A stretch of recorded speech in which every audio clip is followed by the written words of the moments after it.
Pakistan rangers Larkana central jail बाबत report Sindh के घरू खाते ॾांहुं उमाणे छॾी आहे। रिपोर्ट में इंकशाफ कयो वियो आहे त लाड़काणो सेंट्रल जेल में गुंजाइश खां वधीक कैदी रखिया विया आहिनि। रेंजर्स जी रिपोर्ट में चयो वियो आहे त जेल में 650 बदिरां 1022 कैदी रखिया विया आहिनि। जेल जो 80% स्टाफ लाड़काणे ज़िले जो आहे। रिपोर्ट मूजिब जेल जे बैरकनि जी हालत अफ़सोस जोगी आहे। जेल पुलिस जी मिली भगत सां कैदी बैरकनि में वॾा सुराख कढी हिक खां ॿी बैरक ताईं चुरपुर कनि था। रेंजर्स जी रिपोर्ट में इंकशाफ कयो वियो आहे त जेल में मंशियात जे खुलियल नमूने वाहिपे सां गॾु कैदियुनि वटि रोक रक़म ऐं गैस सिलेंडर बि मौजूद आहिनि। रिपोर्ट में चयो वियो आहे त 23 जुलाई ते पुलिस सां गॾु सिक्योरिटी ऑडिट दौरान इंकशाफ थियो त जेल में लॻल वॉच टावर, सिक्योरिटी कैमराऊं, मेटल डिटेक्टर खराब हालत में हुआ। रेंजर्स की रिपोर्ट मूजिब सीसीटीवी कैमराऊं, जैमर्स, एक्सप्लोजिव डिटेक्टर बि अणलभ हुआ। जेल अंदर तालाबंदी जो को भी इंतजाम न हो। रिपोर्ट में चयो वियो आहे त बैरकनि अंदर हथियारनि जी मौजूदगी बाबत रिपोर्ट कयो वियो आहे।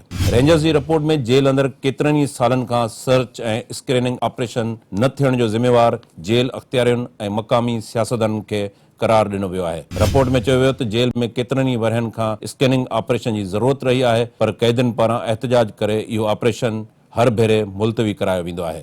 रेंजर्स जी रिपोर्ट में चयो वियो आहे त 7 जनवरी 2021 ते स्कैनिंग ऑपरेशन जी रिथाबंदी कई वई, पर इहो न थी सघियो। रेंजर्स तरफ़ां घरू खाते खे सिफारिश कई वई आहे त जेल में फौरी तौर ते 4G, 3G ऐं 2G सेल फोन जा जैमर्स लगाया वञनि। घरू खाते खे इहा बि सिफारिश कई वई आहे त जेल जे इज़ाफ़ी कैदियुनि खे ॿियनि जेलनि ॾांहुं मुंतकिल कयो वञे। सीसीटीवी कैमराऊं लॻाए बैरकनि ऐं वॉच टावरनि जी मरमत कराई वञे।